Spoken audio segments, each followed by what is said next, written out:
Hello, my friends. I've had a very constructive meeting with the Secretary General, Antonio Guterres. I would like to once again thank him for his time.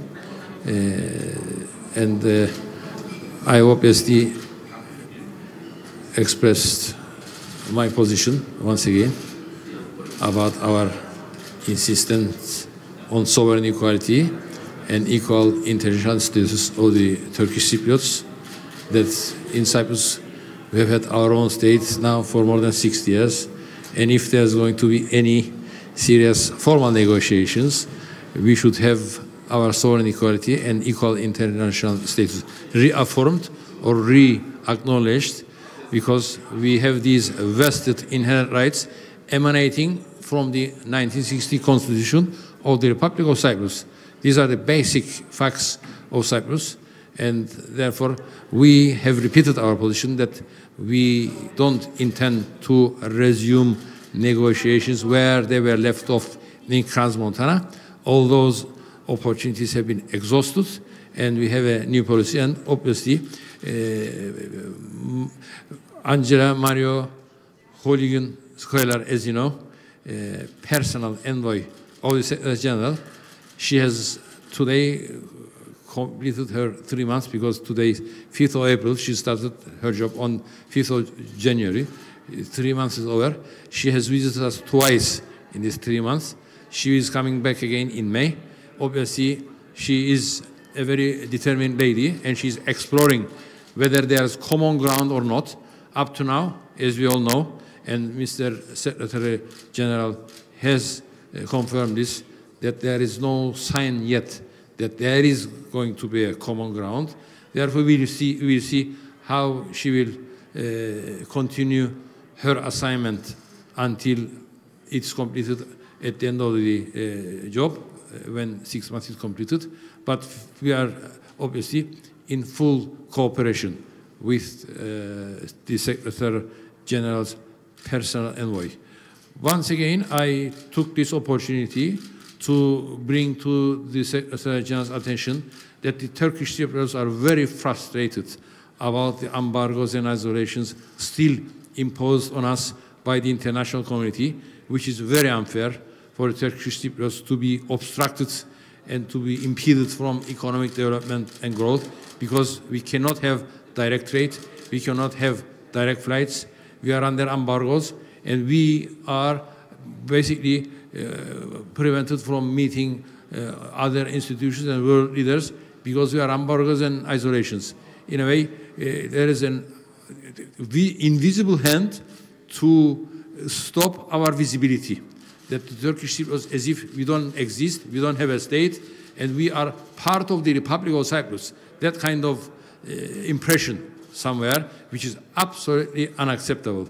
Turkish Cypriots are co-founders of the Republic of Cyprus. When you go back to 1960, Turkish Cypriots, with their inherent sovereignty rights, are co-founders of the Republic of Cyprus. And what happened was that they were pushed out of the Republic of Cyprus through force of arms because of the Enosis movement, unification aspiration of the Greek Cypriots of Cyprus to Greece, which we obviously very fervently was against. And since then, obviously, we have fought for our sovereignty rights. And in 20th of July 1974, we will be celebrating the 50th year of the Turkish intervention. Because of the Turkish intervention, Turkish Cypriots were able to continue their sovereignty and continue their freedom rights. And now we, on the 20th of July 2024, will be celebrating 50th of the Turkish intervention, peace operation, and we hope very much that the international community will wake up to the reality that there are two peoples, two democratic states, two authorities, and if we are going to have a lasting peace, sustainable peace, which is practical, which is fair, we should have this on the cooperation of the two existing states in Cyprus, because we do have two existing states in Cyprus. This is, in a nutshell, what the situation in Cyprus is. Otherwise, if you are not looking at the ground, if you are not looking at the reality, and you are just making up things, then you will wait forever. If you are going to be realistic, if you are going to look on the ground, And if we are going to be fair on a reciprocity basis to each other, we should accept others' position, which is basically that the Turkish Cypriots, with their inherent sovereign rights, have had the right to establish their own state, and this state is now the Turkish Republic of Cyprus, which is basically continuing her way.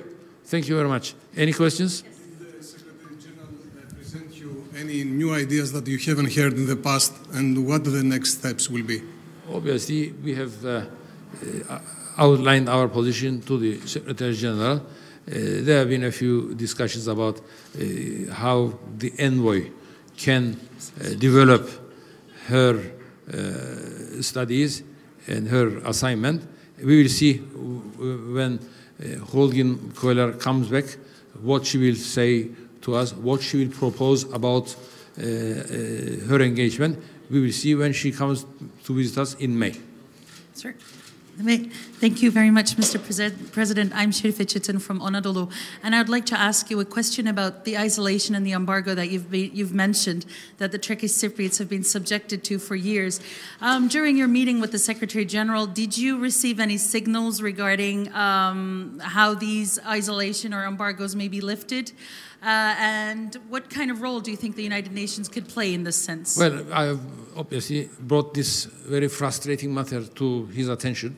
He is very sympathetic. He knows that the Turkish Cypriots have been suffering, and it's very unfair. And the Turkish Cypriots have been basically very unfairly treated. He is aware of this.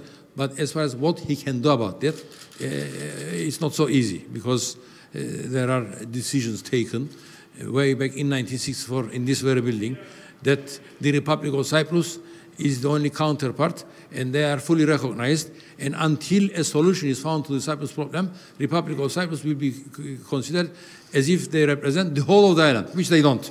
And it's been 60 years. After 60 years, there's still not a settlement in Cyprus. And during the Annan plan, 20 years ago, as I reconfirmed to the Secretary General, Turkish Cypriots overwhelmingly said yes to the plan, and the Greek Cypriots more than overwhelmingly, 75%, said no to the plan. And despite that, very unfortunate to the Turkish Cypriots, they were awarded by being accepted into the European Union as a full member. And Turkish Cypriots were promised by the United Nations that if we were to say yes to the plan, that the isolations and embargoes would be lifted on the Turkish Cypriots. And unfortunately, they didn't keep their word to the Turkish Cypriots. We still are under embargoes and isolations, and they think that by pressing the Turkish Cypriots, we will be forced to accept an imposed solution, which we will never do, because we are not alone. And I said this to the Secretary General again today. Republic of Turkey is with us. We have full support of Turkey, and we are continuing, despite these embargoes and isolations, to obviously develop our economy and to offer a better future for our people. But if we are going to have lasting peace on the island, which is fair, practical, lasting, and sustainable, it should be definitely on a two-state solution. Any more, please? Sorry. Mr. President, do you think that Secretary General is aware of all the sufferings of Turkish Cypriot people, as you have just mentioned, the embargo and the isolation of Turkish people? And also, secondly, if there is not a lasting solution to the Cyprus problem, like for another 50 years, what's going to happen next? Do you, as two states, in my opinion, are you going to cooperate really concretely on the island? You know, what kind of steps can be taken? Thank you. Obviously, Turkish Cypriots are suffering, will continue to suffer, because of we don't have direct trade, direct flights, and direct contacts, including sports. Our youth people are not able to engage. Very successful athletes and sports people are not engaged in international sports because we are under embargoes. These are very unfair, and in this day and age, as President Erdogan has stated in his talks at the United Nations, that these embargoes on the Turkish Cypriots would be immediately lifted because it's so unfair and it's conflicting with the democratic principles of the international community.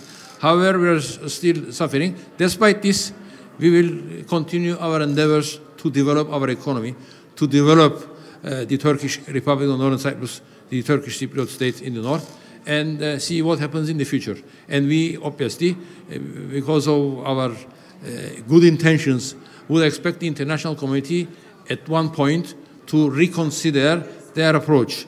Basically, there are things that the United Nations can do, because the decision way back in 1964 in this very building, 186, decision number 186, which represents the Republic of Cyprus as if they are the Republic of Cyprus and represent the whole of Cyprus, including Turkish Cypriots. That is not the case, and we expect the United Nations and the international community to reconsider their position, because this is a very unfair decision taken way back 60 years ago.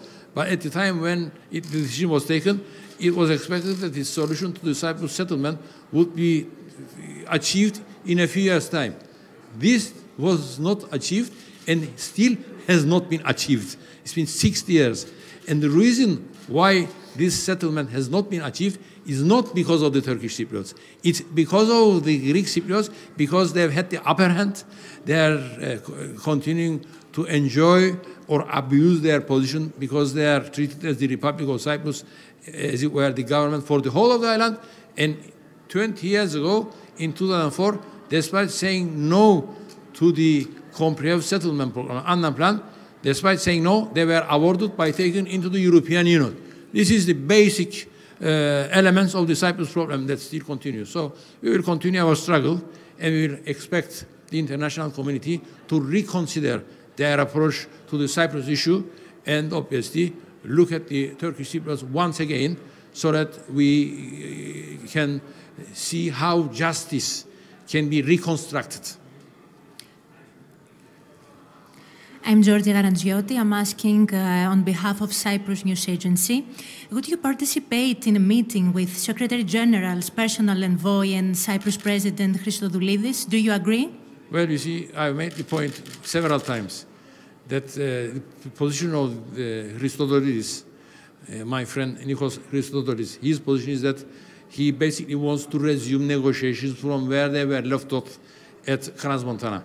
This is something that is very unacceptable to us, because all those opportunities have been exhausted, because like the Annan Plan in 2017 at Crans-Montana, again, the table was overthrown, and they walked out as the Republic of Cyprus, and Turkish Cypriots walked out as just a community, which we refuse to accept. Therefore, unless, as I have restated to the Secretary General today, unless they accept our sovereign equality and equal international status, we don't intend to be engaged in formal negotiations.